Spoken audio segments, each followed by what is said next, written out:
Hi everyone, स्वागत है आप सबका आपके अपने चैनल केयर्स क्लासेस में। आज के इस वीडियो में हम सब देखेंगे क्लास 12th का फिजिक्स, जिसमें इसके पहले वाले लेक्चर में हम सब समतल पृष्ठों द्वारा प्रकाश का अपवर्तन कवर कर चुके हैं। आज हमें गोलीय पृष्ठों द्वारा प्रकाश का अपवर्तन स्टार्ट करना है। तो आपका इस चैप्टर में आप इसे पेज चेंज करके ही लिखना ना है। आपका वही किरण प्रकाशिकी में उसी यूनिट में है, लेकिन एक नया टॉपिक है, एक नया हेडिंग है बिल्कुल, इसलिए आप थोड़ा पेज चेंज करके लिखना। तो हेडिंग डालिए गोलीय पृष्ठों द्वारा प्रकाश का अपवर्तन। गोलीय पृष्ठों द्वारा प्रकाश का अपवर्तन। अब गोलीय पृष्ठ दो तरीके के हो सकते हैं। एक आपका अवतल गोलीय पृष्ठ हो सकता है और दूसरा आपका उत्तल गोलीय पृष्ठ हो सकता है। तो किसी भी एक पृष्ठ के द्वारा हम उत्तल के द्वारा या अवतल के द्वारा कर देते हैं, और एक के द्वारा हम कर देते हैं, दूसरे के द्वारा हम फिगर बता देंगे। आप लोग सेम डेरिवेशन बिल्कुल वैसे है, आप डेरिवेशन कर सकते हो। तो जिसमें आप अब हेडिंग डालो इसमें उत्तल पृष्ठ द्वारा अपवर्तन। उत्तल पृष्ठ द्वारा प्रकाश का अपवर्तन, हम सीधा क्यों लिख देते हैं अपवर्तन ना। ठीक है, चलो पहले इसका फिगर देख लो। आप फिगर समझ लोगे तो सब कुछ समझ में आ जाएगा। जैसे मान लो कि आपका एक कांच का कोई एक गोला, अभी अंदर से खोखला नहीं है, अंदर से बिल्कुल क्या हुआ है, ये बिल्कुल अंदर से बिल्कुल एकदम भरा है। अगर हम कुछ इसे इस टाइप से बना सकते नहीं बना सकते हैं ना, काट के, तो ये आपका कैसा पृष्ठ हो गया, उत्तल पृष्ठ है। क्योंकि प्रकाश, आपको पता है कि जब हम प्रकाश का बात करते हैं तो प्रकाश को सदैव बाईं तरफ से लेके जाते हैं। तो प्रकाश जब बाईं तरफ से जाएगा तो प्रकाश किसी उभरे हुए पृष्ठ पड़ेगा, दबे हुए पृष्ठ पड़ेगा। तो अगर प्रकाश उभरे हुए पृष्ठ पर पड़ा, यानी ये कौन सा पृष्ठ हुआ, उत्तल। और अगर आप इस टाइप का पृष्ठ लेते तो ये कैसा पृष्ठ हो जाता, अवतल, क्योंकि यहाँ पर प्रकाश जब दबे हुए पृष्ठ पर पड़ेगा। तो बात समझ आ रहा है ना। तो ये आपका कैसा पृष्ठ है, उत्तल पृष्ठ है। अब ये उत्तल पृष्ठ एक गोले का भाग होगा। उस जो गोले का केंद्र होगा, उस गोले के केंद्र को हम लोग क्या बोलेंगे, वक्रता केंद्र। और इसका जो मध्य बिंदु होगा, इसको हम लोग क्या बोलेंगे, प्रकाशिक केंद्र या ध्रुव बोल देते हैं। अभी बात समझ आ रहा है ना। और आपको पता है वक्रता केंद्र को आप किस लेटर से दर्शाते हो, सी से। तो वक्रता केंद्र और ध्रुव को जो मिलाने वाली रेखा होगी, इस रेखा को क्या कहते हैं, मुख्य अक्ष। इस पृष्ठ का नाम हम क्या दे देते हैं, एम एन। ठीक है, मान लो इस पृष्ठ के सामने मुख्य अक्ष पर कोई एक बिंदु है O। इस बिंदु पर क्या रखा है, कोई एक वस्तु रखा है। ठीक है, तो आपको पता है अगर इस वस्तु से कोई प्रकाश की किरण चलेगी तो अपवर्तन के पश्चात ये दूसरे माध्यम में जाना चाहेगी। लेकिन ये क्या, दूसरे माध्यम में जब प्रकाश किरण एक माध्यम से दूसरे माध्यम में जाती है, या तो अविलंब की तरफ झुक जाती है या तो अविलंब से दूर हट जाती है। मान लेते हैं कि ये जो आपका पदार्थ है, ये जो आपका पृष्ठ है, इसके अंदर ये पूरा खोखला है कि खाली खाली ये भरा है, ये बिल्कुल अंदर से भरा है। तो इसका कुछ अपवर्तनांक होगा, और ये जिस माध्यम में रखा होगा इस माध्यम का भी कुछ अपवर्तनांक होगा। सदैव ये जरूरी नहीं कि वायु में रखा हो, कभी कभी यह तेल में, कभी कभी यह जल में, अलग अलग माध्यमों में रखा जा सकता है। तो मान लो ये जिस माध्यम में रखा है उसके अपवर्तनांक हम बोल देते हैं n1, और इसके अपवर्तनांक को हम क्या बोल देते हैं, n2। और अभी वैसे मान के चलते हैं कि आपका कैसा माध्यम है, सघन माध्यम है। तो जब प्रकाश किरण विरल से सघन माध्यम में जाता है तो अविलंब की तरफ झुकता है, यानी यहाँ पर आपको अविलंब भी बनाना पड़ेगा। तो किसी भी बिंदु पर अविलंब बनाने के लिए आप क्या करते हो, उस बिंदु को वक्रता केंद्र से मिला देते हो। तो अगर आप इस बिंदु को वक्रता केंद्र से मिलाओगे तो आपका यही अविलंब हुआ कि नहीं होगा, आपका यही अविलंब होगा। तो जब प्रकाश किरण विरल से सघन माध्यम गई तो अविलंब की तरफ झुकेगी।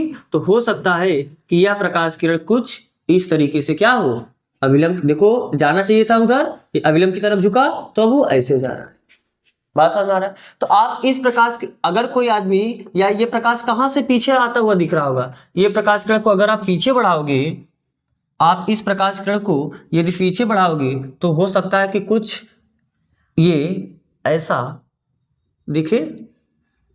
बात समझ आ रहा है ना। ये प्रकाश किरण ऐसे पीछे कहीं से आता हुआ प्रतीत हो रहा होगा। अब ध्यान से देखो, एक प्रकाश किरण जो O से गया, मान लो इस बिंदु पर, इस बिंदु को हम कुछ नाम दे देते हैं, ए बोल दे, आप इस बिंदु को ए बोल सकते हो। तो अब ध्यान से देखो, O A प्रकाश गया, या इस डायरेक्शन में निकलना चाहिए था, लेकिन इस डायरेक्शन में नहीं निकला, वो अभिलंब की तरफ थोड़ा झुका, जो कि पीछे बढ़ाने पर इधर प्रतीत हुआ। तो एक प्रकाश किरण आपको मिला, क्योंकि किसी वस्तु का प्रतिबिंब बनाने के लिए आपको कम से कम कितने प्रकाश चाहिए? 2। तो एक प्रकाश किरण आपको मिल चुका है। अब क्योंकि इस बिंदु वस्तु, इस जो बिंदु वस्तु यहां पर रखे, इससे हर डायरेक्शन में प्रकाश चलेगा, तो एक प्रकाश ऐसे भी जा रहा होगा। और आपको पता है, इसके पहले आप पढ़ चुके हो, अगर कोई प्रकाश किरण अभिलंबवत प्रवेश करता है तो बिना विचलित हुए क्या होता है? सीधा निकल जाता है। तो क्या इस बिंदु पर ये अभिलंब का काम कर रहा है? नहीं, क्योंकि वक्रता केंद्र से मिला है, और वक्रता केंद्र से मिलने वाली हर रेखा अभिलंब होती है उस बिंदु पर। तो क्या ये अभिलंब है? तो अगर जो प्रकाश किरण ऐसे चलेगी, जो प्रकाश किरण ऐसे होते हुए जाएगी, वो बिना विचलित हुए सीधी निकल जाएगी, नहीं निकल जाएगी? तो क्या दो प्रकाश किरण एक दूसरे को यहाँ पर कट कर रहे हैं कि नहीं कट कर रहे हैं? तो जहां दो प्रकाश किरण एक दूसरे को कट करते हैं, वहीं पर उस वस्तु का क्या बन जाएगा? प्रतिबिंब। इसका मतलब इस ये जो बिंदु वस्तु यहाँ पर ओ रखा है, इसका इधर आभासी प्रतिबिंब बनता है, और प्रतिबिंब को हम क्या बोल देते हैं? आई। तो बिंदु ओ पर रखी वस्तु का प्रतिबिंब कहां बनता है? बिंदु आई पर बनता है। क्या ये फिगर आपको समझ में आया कि नहीं समझ में आया? अब इनमें जो एंगल्स है, जैसे आपको पता है आपतन कोण, अपवर्तन कोण, इन सबको भी हम दर्शा देते हैं। चलो एक काम करो, हम यहां से पहली बार हमें एक अभिलंब का काम पड़ेगा, तो हम यहां से एक बिंदु ए से मुख्य अक्ष पर एक अभिलंब डाल देते हैं। इस अभिलंब को चलो हम बोल देते हैं बी। तो ये बी क्या है? परपेंडिकुलर है। तो ए बी क्या हो गया? अभिलंब हो गया। अब बताओ, थोड़ा ध्यान से सब इधर देखो, ये आपका अभिलंब है। अरे यहाँ इस बिंदु के लिए यही अभिलंब है ना? तो अगर ये अभिलंब है और ये आपतित किरण है, तो आपतित किरण और अभिलंब के बीच जो कोण बनता है, इस कोण को हम क्या बोलते हैं? आपतन कोण। और इसे हम दर्शा किस लेटर से रहे हैं? आई से। ठीक है, ये आपका अपवर्तित किरण है और अभिलंब आपका यही है इस बिंदु पर। तो अपवर्तित किरण और अभिलंब के बीच जो कोण बनता है, इस कोण को हम लोग क्या बोलते हैं? अपवर्तन कोण। और दर्शाते किससे है? आर से। तो अगर आपको एक पहले से 2-3 बार आप पढ़ चुके हो कि अगर दो रेखा एक दूसरे को इस तरीके से काटती है, तो जो सामने सामने कोण बनते हैं, इसे क्या बोलते हैं? और शीर्षाभिमुख कोण सदैव क्या होते हैं? बराबर होते हैं एक दूसरे के। तो अब ध्यान से देखना, क्या एक रेखा ये हुई, और ये कौन सी रेखा? क्योंकि आपको ये जो कोण बना इसी और इसी रेखा के बीच बना है ना, तो ये रेखा कौन है? यही तो है पीछे वाला ये रेखा। अरे यही रेखा सीधे पीछे बढ़ाया है ना। तो अगर इस रेखा और इसके बीच कोण आर है, तो इधर और इधर इनके बीच का ये भी कोण कितना हो जाएगा? तो आप इसे भी आर लिख सकते हो कि नहीं लिख सकते हो? ठीक है, इस कोण को हम बोल देते हैं, यहां पर जो एंगल बना इसको हम बोल देते हैं अल्फा। यहां पर जो अल्फा हम यहां पर बोल देते हैं जो वस्तु के साथ कोण बना है, और इस कोण को हम क्या बोल देते हैं? बीटा। और ये जो अभिलंब कोण बना है, इस कोण को आप चाहे बोल दो गामा, और अगर गामा में आपको दिक्कत आप इसे थीटा, डेल्टा, कुछ भी लेटर ही है, आप अपने मन से जिस नाम से भी, चलो हम इसे बोल देते हैं क्या? थीटा। तो आप ये फिगर समझ में आया पूरा अच्छे से? अब इस फिगर के बारे में आप थोड़ा बहुत लिख दो कि आपका पृष्ठ क्या है, इसका वक्रता केंद्र क्या है, इसका ध्रुव क्या है, इसके सामने आप वस्तु कहाँ रखे हो, इसका प्रतिबिंब कहाँ बना है, किसका अपवर्तनांक क्या है, किसका अपवर्तनांक क्या है। तो चलो लिखो, इसमें थोड़ा सा लिखो। माना एक उत्तल गोलीय पृष्ठ, अब गोली बोलने का काम नहीं, क्योंकि उत्तल बोली तो गोली होगा। उत्तल पृष्ठ क्या है? MPN, MPN, जिसका वक्रता केंद्र कितना है? जिसका या जिसकी ज्यादा अच्छा है, जिसकी वक्रता केंद्र,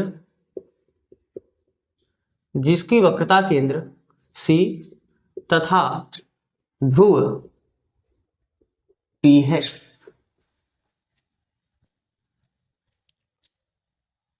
माना यह ऐसे माध्यम में रखा है, माना यह ऐसे माध्यम में रखा है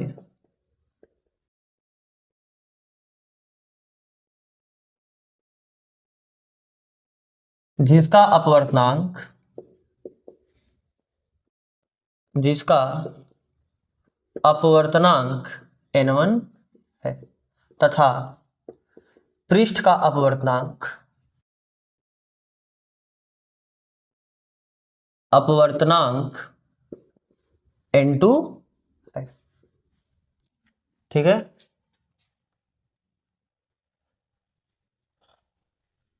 पृष्ठ के सामने मुख्य अक्ष पर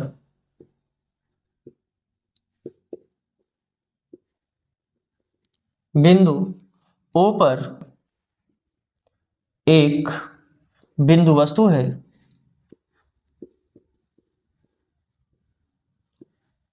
जिसका प्रतिबिंब कहाँ बनता है? बिंदु I पर बनता है। चित्र से क्या क्या लिख सकते हो, थोड़ा ध्यान से देखना। आपको ये पता है ध्रुव से जो वस्तु की दूरी होती है उसको आप क्या लिखते हो? U। तो यानी P से जो O की दूरी होगी PO, इसको आप क्या लिखोगे? U। लेकिन ये किस साइड है? अरे ध्रुव के अगर दाईं साइड जाओगे तब तो प्लस लोगे, और बाईं साइड को तो यानी ये -U होगा। क्लियर? ध्रुव से प्रतिबिंब की दूरी को यानी P से I की बीच की दूरी को भी बोलोगे, लेफ्ट साइड है, माइनस बोलोगे। और यहां से यहां जो दूरी है PC, ये वक्रता केंद्र है। वक्रता केंद्र को हम किससे दर्शाते हैं? R से दर्शाते हैं। हाँ, वक्रता केंद्र को R से, ये वक्रता त्रिज्या हो गया ना, तो वक्रता त्रिज्या को आप किससे दर्शाते हो? और ये दाहिनी साइड है तो ये प्लस ही होगा। तो PC बराबर कितना हो जाएगा? R। तो आप पहले इतना लिखो, फिर उसके बाद हम इसे मिटाते हैं, फिर डेरिवेशन स्टार्ट करते हैं। तो आप लिख चुके होंगे। अब हम ये सब मिटाते हैं क्योंकि डेरिवेशन के लिए थोड़ा हमें स्पेस चाहिए।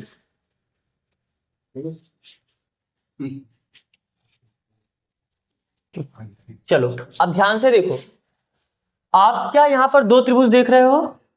एक ये त्रिभुज और एक ये त्रिभुज। क्यों हमने ये दोनों त्रिभुज देखा? ध्यान से देखो, त्रिभुज AIB के लिए, या आप पूरा ये त्रिभुज देखो AIC, क्योंकि यहां पर ये कोण 90 अंश है, हमें ये कोण चाहिए, थीटा भी काम, क्योंकि आप थीटा माने तो थीटा भी हटाना पड़ेगा। तो इस पूरे त्रिभुज में क्या ये बहिष्कोण हुआ? कैसे बहिष्कोण हो? ध्यान से देखिए, आपका इसी टाइप का फिगर है कि नहीं? फिगर है, यहाँ पर A है, ये I है, और ये आपका C है। ये एंगल कितना है? बीटा, और इस एंगल को आपने कितना माना है? थीटा। तो क्या आपने इसी भुजा को आगे बढ़ाया कि नहीं? क्योंकि ये अभिलंब है, तो यहां पर ये जो कोण बना है, इसी कोण को आपने क्या बोला है? R। तो एक त्रिभुज में जब एक भुजा को बढ़ाते हैं तो जो बाहर कोण बनता है इसको बहिष्कोण बोलते हैं, और बहिष्कोण किसके बराबर होता है? अंतः अभिमुख कोणों के योग के बराबर होता है। तो आप R बराबर बीटा प्लस थीटा लिख सकते हो। तो त्रिभुज, किस त्रिभुज? AIC, त्रिभुज AIC से क्या R बराबर क्या लिख सकते हो? बीटा प्लस थीटा ना। फिर त्रिभुज, अब हम ये, क्योंकि ये I किसके साथ एंगल है? AOC, इस त्रिभुज के लिए ना। अरे AOC हम यहां पर फिर से बनाते हैं, AOC, ये O पर जो एंगल बना है क्या है? जो यहाँ पर C पर एंगल बना है क्या है? थीटा। और आपने जब A को बढ़ाया है तो ध्यान से देखो, ये AO के साथ ये जो पूरा एंगल बना है, ये एंगल आपका क्या है? I। तो ये पूरा एंगल क्या है? तो क्या ये फिर से बहिष्कोण होगा? और बहिष्कोण अपने अंतः अभिमुख कोणों के योग के। तो त्रिभुज AOC से क्या लिख सकते हो? I बराबर होगा अल्फा प्लस थीटा। और ये हम किस लिए लिखे हैं? कैसे? बहिष्कोण किसके बराबर? ये सब बहिष्कोण है ना, तो हम बस ऐसे लिख देते हैं ये बहिष्कोण है। और आप समझ लोगे कि बहिष्कोण किसके बराबर होता है? अंतः अभिमुख कोणों के योग के बराबर होता है। ठीक है, आपको I का मान और R का मान मिल चुका है। आप इधर के अपवर्तनांक को कितना माने हो? N1, और उधर के अपवर्तनांक को आप कितना माने हो? N2। स्नेल के नियम से आप क्या लिख सकते हो? स्नेल के नियम से, स्नेल का नियम क्या होता है? Sine I upon sine R, ये बराबर होता है 1n2। और इसी को आप ऐसे लिख सकते हो, कैसे? Sine I upon sine R बराबर n2 अपान n। अगर ये आपका आपतन कोण और अपवर्तन कोण अत्यंत छोटा हो तो एंगल I और एंगल R कम हो जाएंगे। और आपको पता है कि अगर थीटा बहुत छोटा होता है तो उस केस में आप साइन थीटा को लगभग क्या लिखते हो, थीटा। खूब यूज हो रहा है इधर ना कई बार। तो साइन थीटा को आप लगभग क्या लिख देते हो, लेकिन शर्त है जब थीटा क्या होना चाहिए, छोटा होना चाहिए, अत्यंत। तो यदि आई और आर क्या हो, अत्यंत छोटे हों, और ये छोटे कब होंगे, जब लगभग आपका एक किसके करीब होगा, पी के करीब होगा। तो उस केस में अल्फा बीटा थीटा सब छोटे हो जाएंगे ना। एक काम करते हैं, हम यहां पर ऐसे लिख देते हैं, यदि बिंदु, कौन सा बिंदु, ए किसके करीब हो, पी के समीप हो, उस केस में तब I R alpha beta theta ये सब कम होंगे कि नहीं कम होंगे ना, अत्यंत छोटे होंगे। और ऐसे स्थितियों में आप क्या लिख सकते हो, साइन आई को लगभग केवल आई और साइन आर को लगभग केवल क्या लिख सकते हो, आर। तो आपका ये कितना हो जाएगा, इसे समीकरण कुछ मान के छोड़ दो, मान लो ये 1 है, या चलो आप इसे समीकरण 1 मानो, इसे समीकरण 2 मान लो और इसे समीकरण 3 मान लो।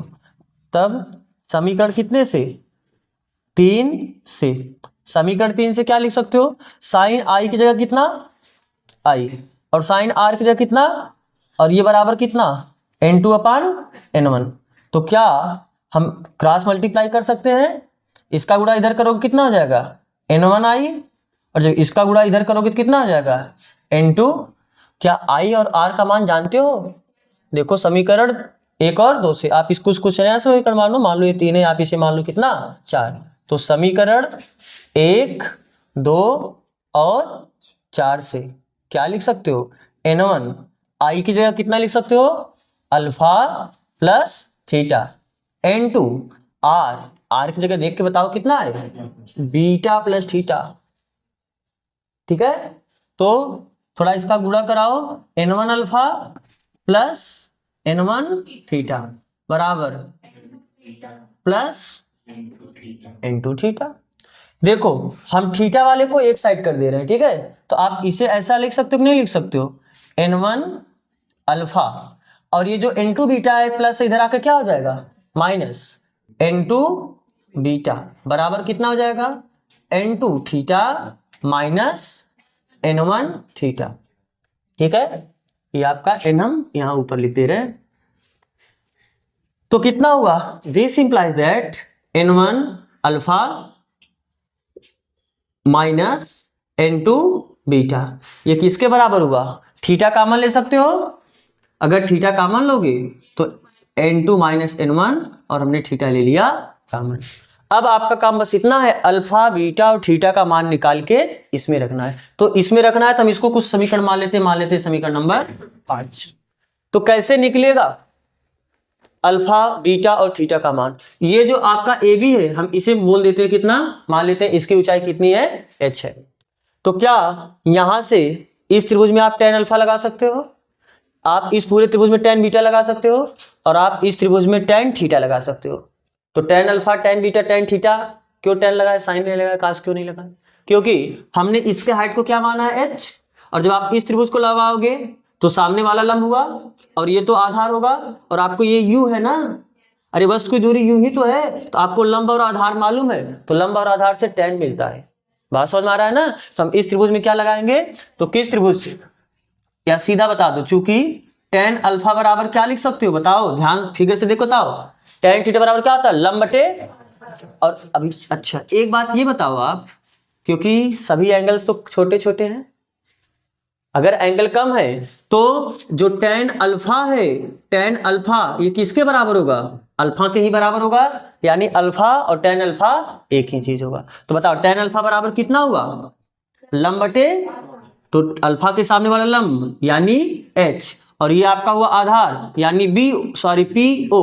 अरे ये दोनों लगभग मान लो करीब है, तो आप चाहे BO लिखो चाहे PO लिखो, बात एक ही है। तो हम इसको माइनस u, अरे यहाँ से यहाँ तक की दूरी को माइनस यू आपने बोला है ना, वस्तु की दूरी है, तो ये कितना हो गया, H upon minus you.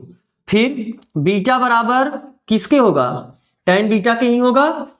Tan beta और बीटा लगभग बराबर होंगे, तो बताओ टेन बीटा, बीटा यहाँ पर है, तो इसके लिए आपको ये पूरा त्रिभुज दिख रहा है कि नहीं, ये बीटा कोण बनाते हुए, क्योंकि त्रिकोणमिति जो टेन साइन का से आप ऐसे त्रिभुज में लगा सकते हो जिसमें कोण 90 अंश हो, तो कोण 90 अंश के साथ आपको लेना है जिसमें बीटा आ जाए। तो बीटा के सामने वाला फिर से वही एच पड़ा कि नहीं पड़ा, तो लंब आपका कितना होगा, एच अपान आधार, आधार यहां तक होगा, और ये आपका है क्या, माइनस वी। बात समझ में आ रहा है ना, ये कितना हो गया, माइनस वी। और गामा बताओ कितना हो जाएगा, सॉरी थीटा बोले हो, तो थीटा बराबर ये लगभग टेन थीटा ही होगा, और टेन थीटा कितने बराबर है, इसके लिए आपको इस त्रिभुज मानना पड़ेगा। तो थीटा के सामने वाला लंब हुआ, लंब आपका कितना है, एच बटे आधार, आधार आपका ये हो जाएगा, यानी बी से सी तक, और बी लगभग पी के अत्यंत करीब है, तो अगर ये अत्यंत करीब होगा तो चाहे बी सी बोलो चाहे पी सी बोलो एक ही बात है, और इसको आपने बोला क्या है, आर, और प्लस आर होगा। बात समझ आ रहा है ना, तो आपको अल्फा का भी वैल्यू मिला, बीटा की वैल्यू मिला, और थीटा का वैल्यू मिला, ये वैल्यू ले जाके आप समीकरण 5 में रख दो। तो हम, ये तो क्रम से ही है ना, ये क्रम से है, इसके बाद हम यहां पर लिखते हैं थोड़ा, या एक काम करो आप यहां तक उतारो, तो हम इतने को थोड़ा इरेज करते हैं, तो फिर आगे लिखते हैं, ठीक है। तो आप यहां तक लिख चुके होगे, हम अब इसके आगे यहां पर ऊपर डेरिवेशन करते हैं थोड़ा, ध्यान से देखो, हमको ये सब वैल्यूज लाके इस समीकरण 5 में रखना होगा ना। अब आगे ध्यान से देखो, अल्फा बीटा थीटा का मान कहां रखने पर, समीकरण 5 में रखने पर, अल्फा बीटा एंड थीटा का मान कहां रखने पर, समीकरण 5 में रखने पर। चलो रखो, n1 अल्फा, अल्फा का वैल्यू आपको कितना मिला है, H upon minus you, minus है माइनस लगाओ, n2 बीटा का मान कितना है, h अपान माइनस बी, बराबर n2 minus n1, n2 minus n1 into theta, और थीटा का वैल्यू कितना है, क्या h h h, अरे आप इधर h का कॉमन लोगे तो कैंसिल हो जाएगा, नहीं कैंसिल हो जाएगा, तो अब यहां पर बचा कितना, माइनस n1 अपान यू ना, और माइनस माइनस प्लस n2 अपान v, ये माइनस माइनस प्लस हो चुका है, और ये बराबर कितना हुआ, n2 माइनस n1 अपान, माइनस आगे अच्छा नहीं लग रहा है, हम इसे ऐसा लिख दें, इसे पहले लिख दें इसे बाद में लिख दें, तो यानी हम इसे ऐसा भी लिख सकते हैं क्या, n2 अपान v माइनस n1 अपान u, ये बराबर होगा n2 माइनस n1 अपान r। ठीक है, ये फार्मूला आपको क्या रखना है, याद रखना है। फिगर तो हो गया होगा, अब फिगर का कोई जरूरत है नहीं। ध्यान से देखो, एक लाइन और आपका बचा है, इसमें आप पहले माध्यम के अपवर्तनांक को क्या माने हो, n1, और जो आपका ये पृष्ठ है इसके अपवर्तनांक को आपने क्या माना है।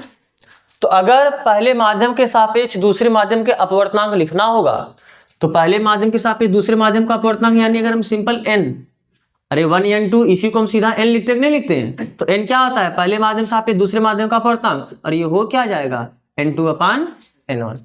तो क्या अगर हम हर जगह या तो आप n2 कॉमन ले लो, या n1 कॉमन लेके उधर भाग दे दो, या आप n1 का दोनों साइड भाग दे दो, तो क्या n2 अपान n1 बनेगा। कैसे, जब यहां पर n1 का भाग दोगे तो n2 अपान n1 बना, यहां पर n1 का भाग दोगे तो ये कैंसिल हो जाएगा, यहां पर n1 का भाग दोगे तो n2 अपान n1 बनेगा, और यहां पर n1 का भाग दोगे तो ये क्या हो जाएगा, कैंसिल। तो मैं क्या बोल रहा हूं, ध्यान से देखना, दोनों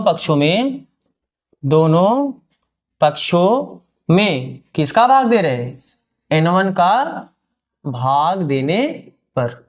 तो आप ये कैसे लिखोगे, ये n2 अपान n1 हुआ, अपान भी तो है ही, माइनस n1 अपान n1 हुआ, और अपान u, यहां पर क्या हुआ, n2 अपान n1 यहां भी होगा, माइनस n1 अपान n1 अपान r।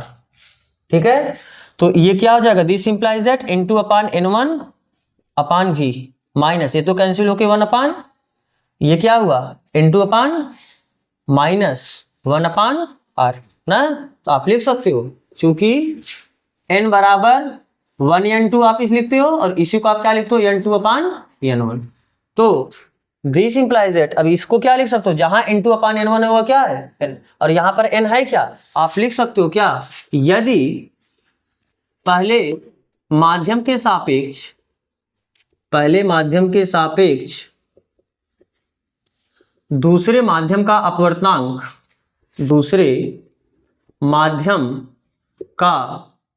अपवर्तनांक कितना है n हो, तो n बराबर इतना लिख सकते हो अब ना।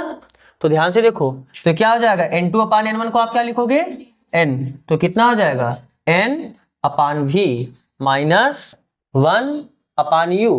n2/n1 को लिखना कितना है n माइनस 1/r।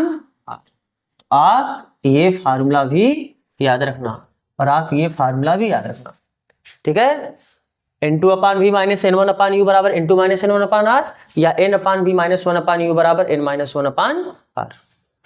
n क्या है, पहले माध्यम के सापेक्ष दूसरे माध्यम का अपवर्तनांक। v क्या है, प्रतिबिंब की स्थिति। u क्या है, वस्तु की दूरी या स्थिति, हाँ वस्तु की दूरी बोलो ज्यादा सही है। n जानिए, r क्या है, जो आपने गोलीय पृष्ठ लिया है उसकी वक्रता त्रिज्या। अगर आपको पहले माध्यम के सापेक्ष दूसरे माध्यम का अपवर्तनांक नहीं, पहले माध्यम का अपवर्तनांक दे दिया, दूसरे माध्यम का अपवर्तनांक दे दिया है, n1 और n2 दिया है, तो आप ये फार्मूला यूज कर सकते हो। दोनों एक ही चीज है, बात समझ आ रहा है ना। तो आप इसे उतार